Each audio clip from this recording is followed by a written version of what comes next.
in this kind of environment here, we do expect landslide, etc. There are areas which are prone to earthquake, like assess area, and those areas around the lake, around Worizore.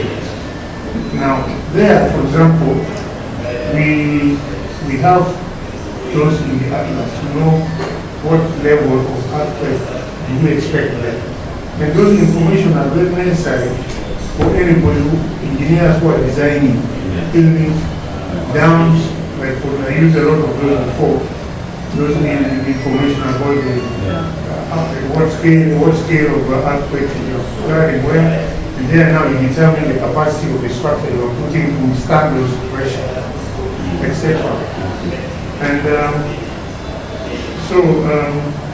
I also fully agree with our sister there was saying that we should manage sustainably our environment.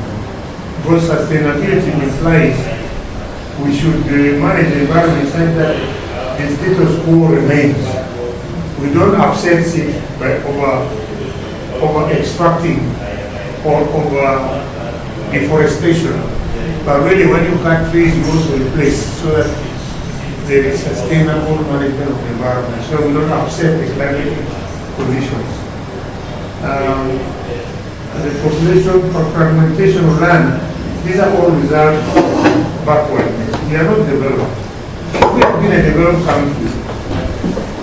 Maybe about 20 families can decide that let's live in 1 acre of land where we build multi-story structures, and then we leave the rest of the land for production. And therefore greenery will be there, it will be good for the environment, and then you live sustainably because you'll be generating food. But now here, because we live in those small huts, so we cut every piece and we live in it, we try to grow it. So these are the challenges of underdevelopment. Is affecting the climatic conditions. I also agree that the regulations must be in alignment.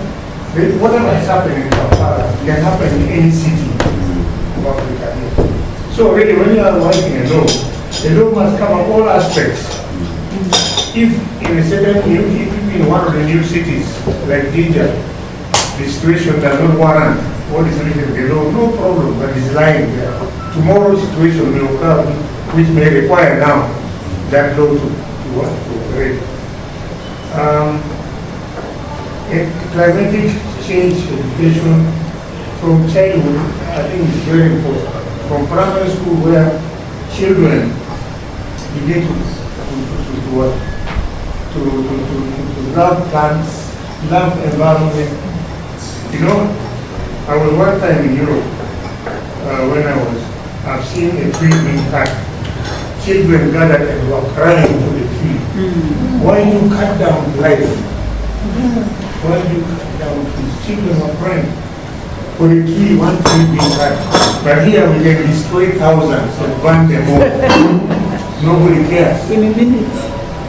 It means we need education. Our children to follow those and so forth. I think broadly what my answer would be a few questions. Thank you. Chair. Yes. Let her pass up. Thank you, Chair. Lastly, about the risk atlas, I wanted to mention that once we have it, we would use it again for planning purposes. For example, for this infrastructure that I have already explained, if we are planning for dams, if it is structures, a building or roads or whatever, if you have the risk atlas, then you would know the risks there and you plan taking them into consideration. But it also helps us to do what the Honorable Member mentioned, coexistence.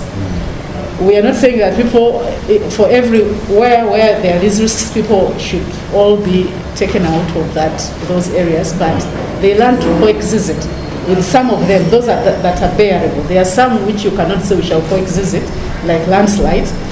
For the case of landslides, you just have to move away. But there are others where you can coexist, bearing in mind that those risks are there, but you don't do things that will trigger them into disasters.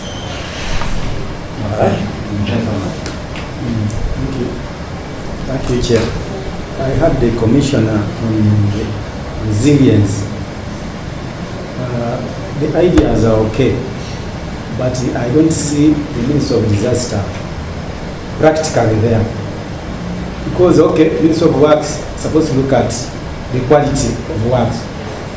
But when the building goes down, when the building collapses, they call it Ministry of Disaster.